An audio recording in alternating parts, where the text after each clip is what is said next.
Yo, what's going on, guys? It's your boy back again with a new video. Hope you guys enjoy. Today I'm going to do a couple of shout outs before we do the video. First shout out, on Saturday, me and Hold the Ball are going to collab on a video or a live stream, 11 o'clock on Saturday Brisbane time, 10:30 in Adelaide time. So anyone wants to come through, see a couple of boys yarn about some footy.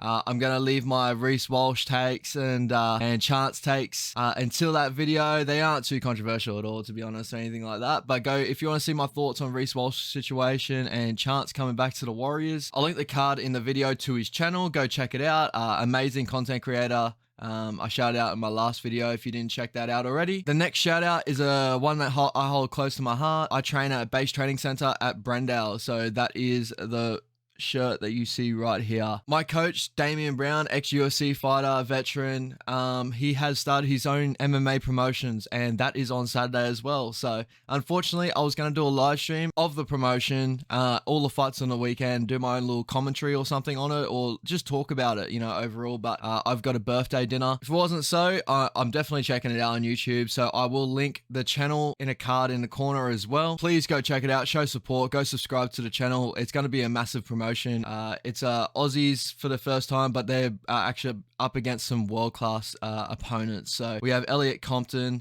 having his first fight in MMA. Really excited. If you don't know Elliot Compton, he's a highly credentialed kickboxer. He's a killer. The guy is a freak, and he's a black belt in jiu-jitsu. Not many people know. So keep your eye out, man. He's a freak. And the other one, Junior Tuffer, is fighting first time at MMA. If you guys know Glory Kickboxing, any kickboxing circuits and that, Junior is one of the most devastating heavyweights around. He is finally making his way to the MMA ring. So that's two crazy boys against a couple of world-class opponents for their first fights in MMA. It's called Beatdown Promotions. So get excited. Go subscribe to the channel. Check out the live stream. It starts at 5 o'clock. Go check it out. It's going to be some premium fighting, guys. Go show support to my coach, Damian Brown, all the boys at Base Training Center. Amazing people. So go show support. All right. So now we got the shout outs actually, one more shout out I want to give to is definitely the NRL community on YouTube. You know, the content creators that have shouted me out very recently or have commented on my videos and that. I appreciate every single one of you. Warriors Fanatics, go check him out on Instagram. Amazing guy. A lot of subscribers, really good Warriors content. The other guy is BKR Sport, and to be honest, when I saw BKR Sport fire emoji in my comment section, I was like, holy shit, that's different.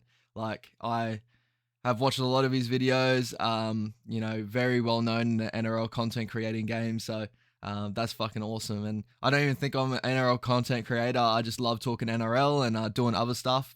Everything I do is for me. But those boys, yeah, it means a lot to see those guys liking my stuff. So obviously I'm doing something. All right. Enough with the shout outs. Go check out all those channels. Also, yeah, check out the fights on Saturday. That's going to be freaking amazing. Honestly, if I know Damian Brown, he works so fucking hard to get all this done. And he's going to make an amazing card. So go check him out. Let's get into the team list video, key matchups of the weekend, and a roll through how my trades to go for round 17 is. I'll check out my fantasy team. So let's get into the video. First game of the weekend, we got the Sharks versus Storm in a really nice matchup in the weekend. I wish, obviously, it would have been where everyone is back, so Munster and all that, but, you know, it is what it is. My key matchups in this game is going to be William Kennedy versus Ryan Papenhuyzen. So Papenhuyzen came back off injury last week, looked really good at the end of the game there, looked like he was, you know, easing into it to start with, and then he blew out the game at the end. So I'm really excited to see a full 80 minutes from him. And William Kennedy is one of the most consistent fullbacks in the league, and he's definitely someone that caught my eye, especially fantasy for this week or coming. He is low in pricing, and usually, he doesn't. I think he scores a couple of 40s, not too crazy, but more so the fact of he's in a really good system, a really good team, and a lot of out the back plays from Nico Hines and Moylan, so William Kennedy can finish the set. So maybe get some try assists. So he's going to be my little. You'll see at the end of the video. For me, I got the Sharks in this one. It's really tough because you don't usually see the Storm drop 2 games in a row. But, you know, looking at the Sharks squad, I know they haven't been all amazing the last couple of weeks, but I think the Sharks are going to bounce back They won last week, but I think they're going to jump forward to another win here. Next game of the weekend, and an interesting one. We got the Knights versus Rabbitohs. So this is Latrell Mitchell's second match back from injury versus the Knights, who are finding a little bit of form, to be honest. And I think that all comes with the back of Anthony Milford.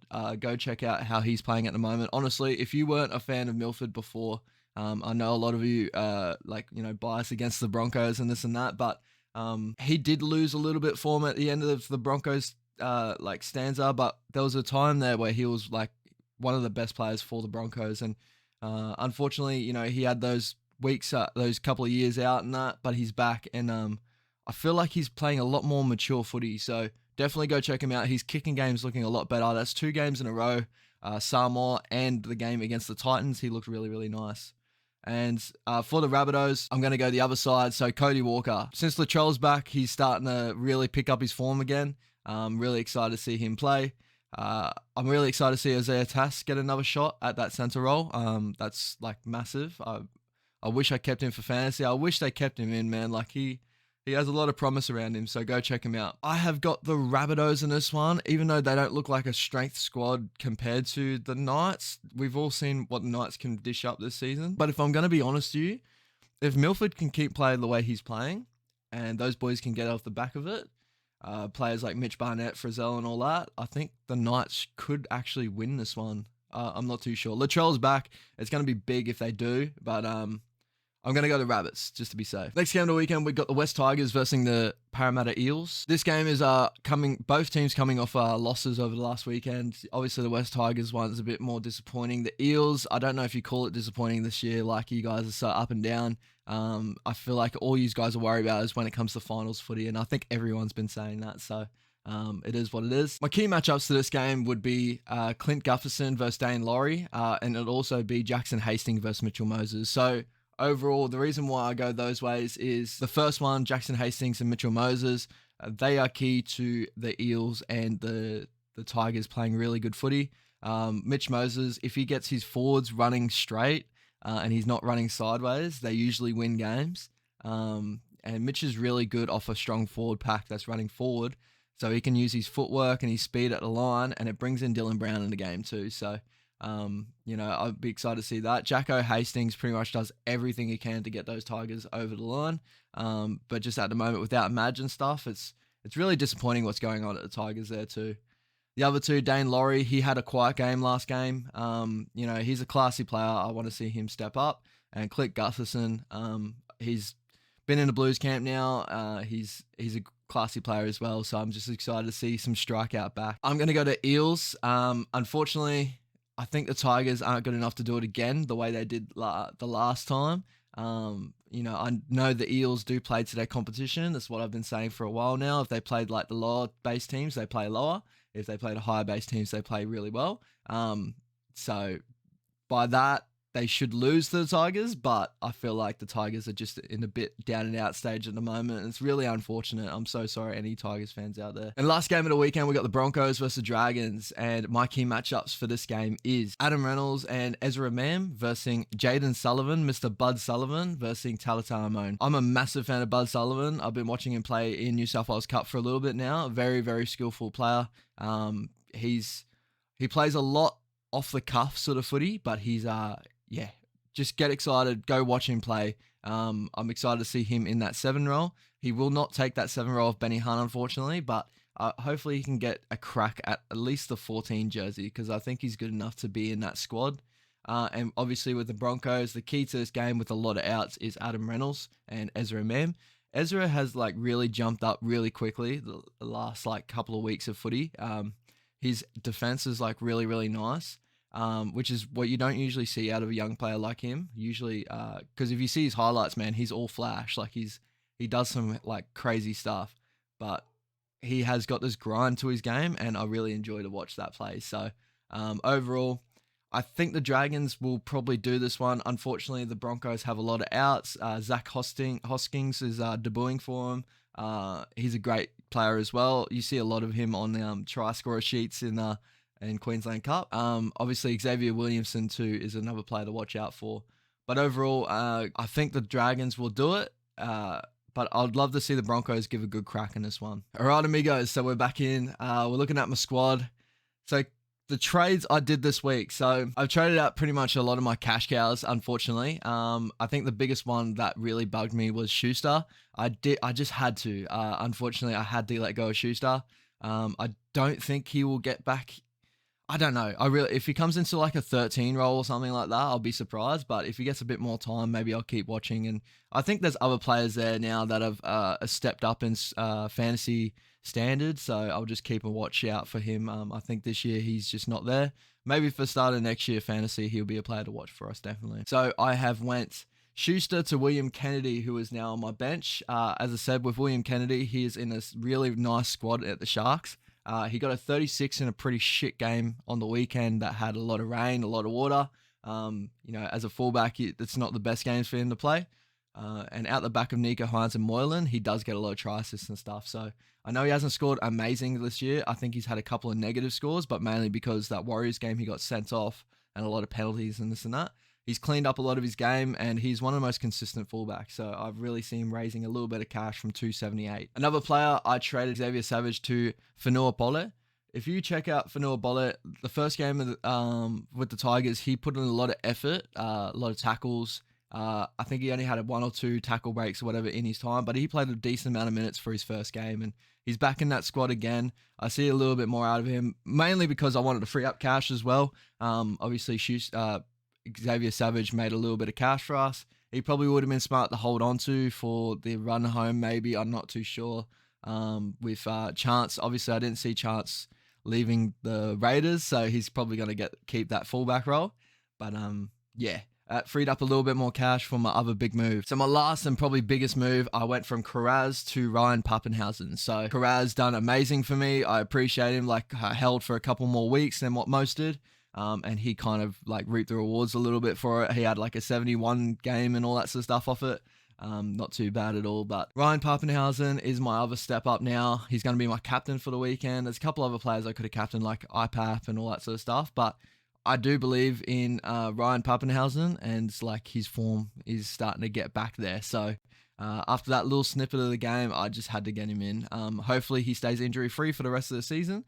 But I think that back line looks really, really nice. And Alvarillo's been amazing for us in the halves to hold it down, but he will be back on the bench for a little bit and see if he can build some cash so I can move some other pieces around. So mainly, as we all know with fantasy, I'm a head-to-head player, but like still it's like a good thing to do is towards the end of the roll now is to start like switching out a little bit of boys for boys that we know are guns, like top of the notch. They're going to end the year really hard. A lot of the players that are like young up and coming that may drop in and out like this and that, you don't want that. You want a consistent, like heavy team towards the end of the year. So probably bring in some guys that maybe like 240s, 240K or something, and boost up your starting squad and your bench to really high standards. And I think we've done pretty well at that at the moment. So we run for the team quickly. We had James Tedesco, Puppy, and Nico Hines at the back. Tungo and Benassini at my centers. Cleary, Drinkwater as my halves. Tohu Harris, Elliott as my edges. Tamalolo, IPAP, and McInnes is my mids. McInnes, unfortunately, it didn't get the starting role this week. So maybe he maybe drops a little bit of minutes in that, but we'll have to see this weekend. Maybe he's a trade out after this week, so we'll soon see. He could free up a bit of cash too. And Reed Marnie on that devil number 666K with 45 last week. You know, hopefully he can get into those 50s this week for us. On my bench, we got Brendan Smith, Kennedy, Bollett, Wishard. I think they're really classy players. I mainly switching around because, you know, the green ticks are everyone who's playing this weekend. So obviously you won't see Cleary, Drinkwater, Tungo, Teddy. You won't see Tohu, you won't see Tamalolo, you won't see Elliott. So I only have about 10 players, I think, out there playing this weekend. I think that's enough for me. I didn't want to trade too many people out to get anyone in. I got 6 trades left, 1 remaining for this week. I'm not really going to use it, I don't think. I think we get an extra 4 trades in round 20. So wait around for that. 71K in my salary. And my reserves for this weekend, obviously no one playing in that, but Maxi King, Alvarillo, Kula, and Fidel. Overall, I think that's a good start to run into the end of the year. Hopefully I get a decent score with a lot of guns that are playing over the weekend. I feel like a lot of these are guns. I think 2 or 3 of those players won't score pretty decently, but I think Brendan Smith's in for a big game. Papi, Nico Hines in for a really good game. Papali'i and Reed Marnie are in for some nice games. So definitely keep an eye out for all those boys this weekend. Appreciate all you guys for all the videos. Again, Saturday, 11 o'clock, me and Hold the Ball, Brisbane time, 10:30, Adelaide time, this and that. We are going to go through a live stream, go to talk about footy, probably talk about the Reece Walsh, obviously. Being Warriors fans, we're going to speak about all that sort of nitty-gritty stuff. Again, as I said, like, I'm a glass half full operator, so I always look at like the positives out of everything. I don't really like to look at the negatives and get down on all that sort of stuff. I think it just brings like bad energy into your life. You don't need all that sort of stuff. Always look at the positives. And again, for a person like Reece, we all got to understand he's a young bloke. Like, he's got a young family. He's got a lot to deal with, and hasn't been really out of like Queensland at the moment. So if I look at person for person, I completely understand. Like, you know, it is what it is. Football will always keep going. We will always keep going as Warriors fans. One thing Warriors are always good at is actually breeding like really good outside backs and that. We haven't the last couple of years because we've been stuck in Redcliffe and that, but we've always been good at outside backs. And with Chance coming back, you know, I'm happy with that. So I'll leave it at that anyway. So definitely check out our live stream. And the second thing I want you to check out is Beatdown Promotions, MMA for Aussie MMA that is actually world class in Australia. At Eaton's Hill as well. It's all sold out, but go check it on YouTube. Free live stream. Go check it out, please, boys. Like, go support the coach. Message in the chat. It's Boogie sent you here, and you know what it is. Peace out, boys. Take it easy.